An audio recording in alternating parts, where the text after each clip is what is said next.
Hello guys! Magandang araw po sa ating lahat. This is Robbie Bless YouTube channel. You're tuning in. And sa lahat po, sana po nakapag-subscribe na po kayo, nakapag-like, and click the ring bell na din so that you will be notified kapag nag-post po tayo ng mga bagong videos. Today's po, ang pag-uusapan po natin is ang advantage at disadvantage na pagiging OFW or working abroad. So, if you are interested in it, stay tuned.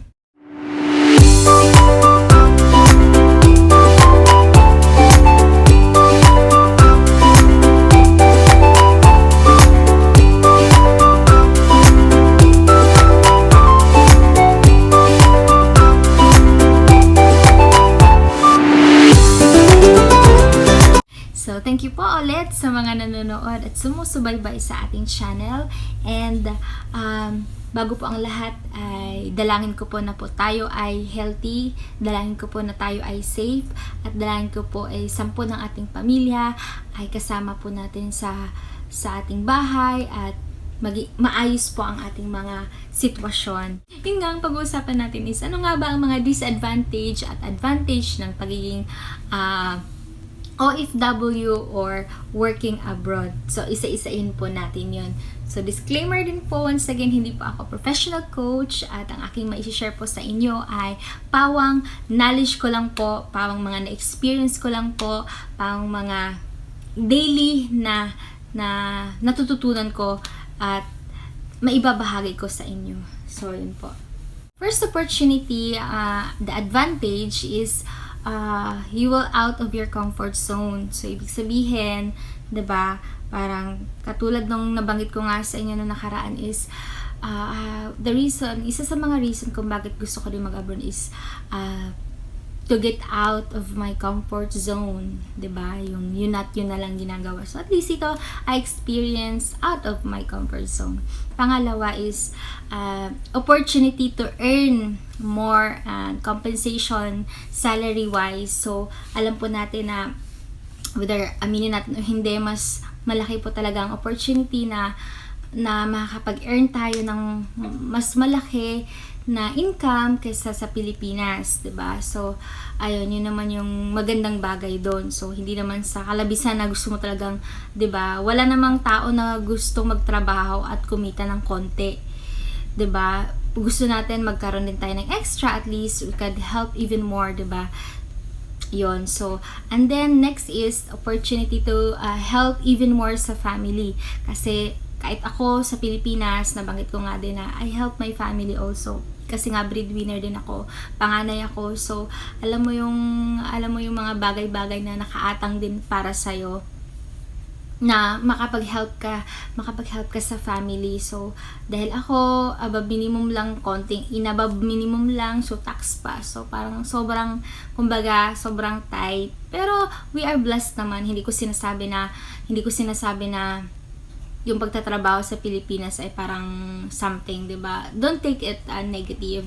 What I'm trying to say is aminin man natin o hindi, mas lamang po talaga na meron tayong nung nakapag-abroad tayo, mas malaki-laki po yung ating mga kinita, 'di ba? Kasi kung pareho lang din naman, bakit pa tayo nag-abroad, 'di ba? Oh. Yun, nagalit si ate. Oo nga, kasi, di ba, dati so walang naiwan, walang natatabi, kasi papadala sa pamilya, minsan pa nga negative pa, o minsan nangutang pa, di ba? Naranasan natin lahat ng mga bagay-bagay na yun. So, ayun. Opportunity also to save more. Ayun, to save more. Kung dati ang nasa-save mo lang is 1,000, maganda na kung may nasa-save tayo, no? Minsan talaga umiikot tayo yung sweldo mo. Tama lang na sasahod ka ulit, di ba? So, ayun, at least dito, parang kahit paano, if you're wise enough to handle your finances, you're able to save more. Ayun. So, ako talaga, as much as possible, gusto kong above my salary, ang computation ko talaga is yung 10% less, at saka yung 10% syempre, at saka yung savings. Kung magkano man yung savings na nila, kasi may certain amount talaga ako na savings. So, tithes and savings, nililist ko na yun sa net ko. So, pagka natanggap ko na, syempre net na yon, di ba? Na i-less ko yung tithes at i-less ko yung aking savings, yun pa lang ako magsisimula ng mga gastusin. So, yun. 'Di ba? Kasi mahirap na expenses muna bago ang savings. So, wala talagang matitira. Sinasabi ko sa'yo, walang matitira. So, separate natin yun. I-separate natin ng video na yun. So, yun ang opportunity na sinasabi ko is we can save more if you're wise enough to handle your finances. Okay, and the next is you can travel all over the world if you want and you wish to. Kung mayaman at sobra-sobra na may kinikita mo at gusto mag-travel, well, you can do it kapag ka nakapagtrabaho ka sa abroad. But hindi po siya tawag dito, sa akin, hindi ko siya masyadong parang pinofocus na ganun. So, I have the plan, I have also desire, and I have also wish na makapag-travel sa ibang bansa. But as of this moment, meron po pa kaming pinag-iipunan ng mga kailangan naming mga properties na bibilhin. So, ayun. So, opportunity din also na makapag-serve ka sa Panginoon kahit nasa abroad ka. That is an advantage also that you will use and serve by God kahit nasa ibang bansa ka at nasa ang sulok man tayo ng mundo. Hindi natin kakalimutan na above all these things is dapat inuuna pa rin natin ang Panginoon dahil siya po ang ating Lord, siya po ang ating Panginoon, siya po ang may hawak ng ating buhay, ng ating lakas, ng ating kaalaman. So kung wala pa ang Panginoon, wala po yung kanyang grace sa ating buhay, we are nothing. So yun. And then we could able to experience also other cultures sa mga diba? Nung first time ko dito, I was so amazed kasi lalo na sa mga yung mga nababasa ko lalo na sa GCC. So, Qatar is part of the GCC countries. So, yung mga Egyptian, yung mga ganong uri ng tao, mga Syrian, bihira natin silang ma-encounter, diba? Ako, bihira ko ma-encounter yan sa Pilipinas. Ewan ko sa inyo, marami kayo na-encounter na ganyan. So, dito ko lang siya lalaga na mas marami akong nakitang at nakasalamuha, nakatrabaho na mga ganong uri ng nationality. So, dati sa Bible ko lang sila nakikita yung mga character ng mga Palestinian, yung mga ganon, yung mga Syrian, yung mga Egyptian. Ayun, so nakakatuwa na, 'di ba? That is an advantage ng pag-abroad mo. Marami kang makakasalamuha at marami kang ng mga culture. So, yung mga nabanggit ko hindi lang po 'yun yung mga kasama ko sa office, mas marami pang mga tao. So, ayun.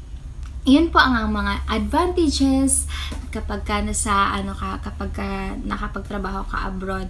At maliban doon, nakakain mo din yung gusto mong kainin, nabibili mo din yung gusto mong bulhin, at alam mo ba, basta yun, maraming mga advantages naman dito sa Qatar. Kaya lang, sa pagiging OFW, pag nag-work ka, kailangan, yun nga nabanggit ko kanina, we should be wise enough to spend every single reals, kasi reals ang pera dito, or every single na pera na ating kinikita, kasi nga hindi madaling kitain yun, kaya let's be wise enough to spend it.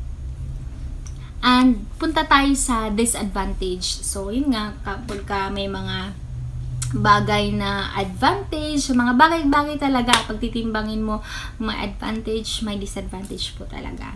Ang disadvantage naman po is, unang-una is away from your family. Away from your family. Yung pinakamahirap sa lahat at yung pinakalaban mo, yung sickness daw. Sorry na. Tawag dito yung homesick.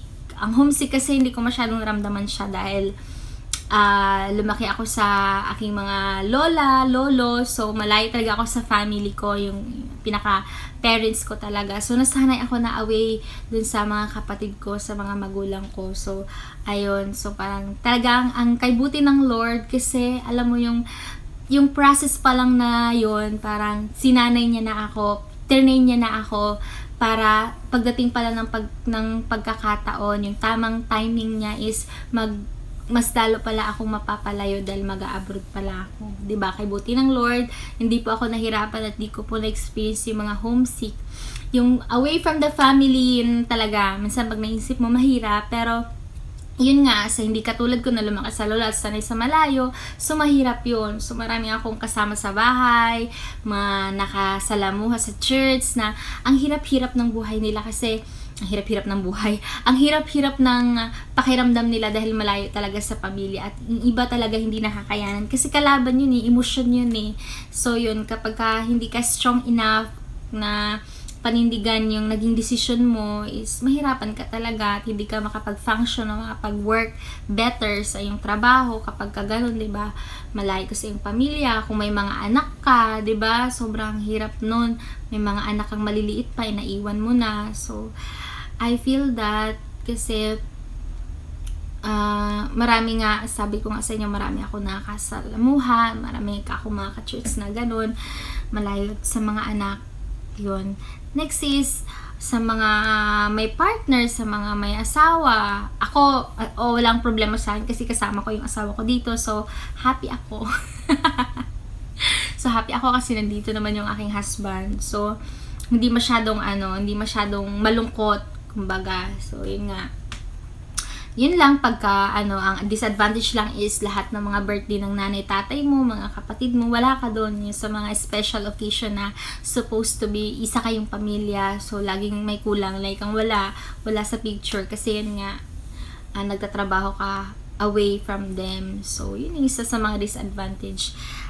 Next is, yun nga, sa may mga anak, hindi nila nakitang lumalaki yung mga anak nila. What I'm trying to say is, habang, di ba, sa parents, kahit wala pa kaming baby, soon coming na siya. I hope so, and I pray to the Lord, bigyan na rin sa amin. Ang hirap ng pakiramdam na hindi mo na namamasdan, nakapili yung anak mo habang lumalaki, di ba? Yung parang, yung unang salita niya, narinig mo, yung unang hakbang niya, yung unang tayo niya, di ba? Yung mga ganong moment, kasi napaka-precious nun. Hindi po natin na ibabalik ang panahon. So, isa yun sa mga disadvantage ng pag-work abroad. So, ayun, other disadvantage is kapag may mga sakit, 'di ba? Hindi natin naiwasan, nagkakasakit talaga nga mga katawang lupa ng ating mga magulang, even tayo, 'di ba?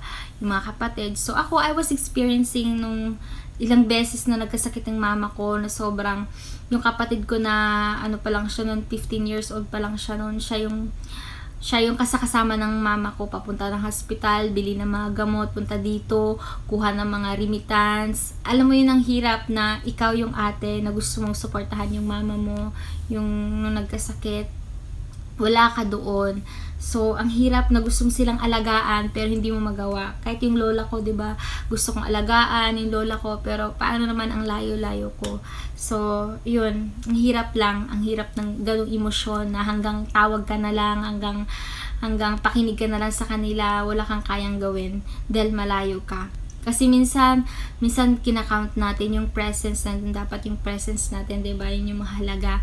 Pero wala tayong choice dahil nga nasa ibang bansa tayo, malayo tayo, hindi natin kayang gawin yung mga bagay-bagay na yun. So yun. Kapag other advantage is yung mga nabanggit ko na kanina, yung mga special occasion, yung nga yung Pasko, bagong taon. Ako dito ang lungkot.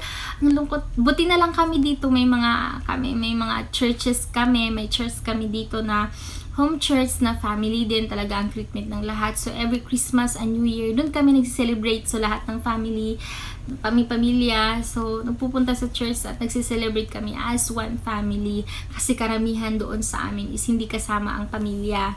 So ang lungkot ng Pasko na hindi mo kasama ang pamilya mo, tapos mag-isa ka lang. Alam mo yun, nakakaiyak yung mga ganun moment na Paskong Pasko or New Year na sana masaya kayo magkakasama pero wala ka. So yun, isa sa mga disadvantage. Ay, parang maramdaman mo talaga sa puso mo yung kirot na yung iba nagsasaya samantalang ikaw nakikita mo na lang sila sa mga picture. So yun, mga post nila sa mga social media. So yun, sa akin is hindi naman ganun kalungkot kasi once again nga nandito naman ang aking husband. So yun, sa mga kaibigan ko, so ang dami kong kaibigan na mga naiwan yung mga anak nila sa Pilipinas, inuwi yung anak nila sa Pilipinas. So ang hirap ng ganun. So is a part of the disadvantage working abroad. Ayun, so other disadvantage is kapag ka nahirapan ka sa trabaho, so hindi lahat ng OFW nagtatrabaho na maayos, na relax, 'di ba? Yung ganun. So minsan yung mga kasama natin or mga nagtatrabaho sa bahay, ang hirap na minsan suko ka na sa trabaho mo, minsan pagod na yung katawan mo, pero pag naisip mo na para to sa pamilya, kakayanin mo. So, tapos kapag ka gusto mo nang umayaw talaga at hindi mo na kaya, hindi mo magawa dahil may kontrata ka. May kontrata kang pinirmahan. Minsan, kadalasan sa mga kontrata is 2 years. Yun yung pinaka-minimum 2 years. So, kailangan mong tapusin 2 years bago ka makauwi ng Pilipinas. So, 'di ba? So, 'yun, napakahirap. Hugot ako eh. Nung nag-start kasi ako sa trabaho ko, hindi madali kasi na-culture shock ako. So, ang dami kong iyak, pero hindi ko akalain na tatagal ako ngayon, 'di ba? Sabi ko nga next year magpa 5 years na ako. So, nakaka-bless lang ang Lord dahil siya pong nagbibigay sa atin ng kalakasan, siya pong nagbibigay sa atin ng hope na kapag ka nagtiwala tayo sa Kanya, tutulungan niya tayo. Kahit nga minsan nakakalimutan natin siya, pero ang Lord hindi niya tayo kinakalimutan, ganun niya tayo kamahal. Comes naman sa financial, ano namang advantage sa disadvantage? Ang advantage niya dito, pag may trabaho ka, makakabili ka ng gusto mo. Pero pag nasa Pilipinas ka, yung gusto mong mabili, hindi mo mabibili. Kaya mag-advantage din yung pag-abroad. Kaya lang, Sacrifice talaga, no? Para sa pamilya. So, overall, para sa'yo, maganda ba ang pag-abroad o hindi? para sa akin maganda dahil nandito yung family ko. Yes, Pag yun wala naman. yung family mo dito, mahirap. Mahirap. Ang Okay, thank you so Thank you, Pao. much. I hope guys, nag-enjoy po kayo sa ating napag-usapan ngayon.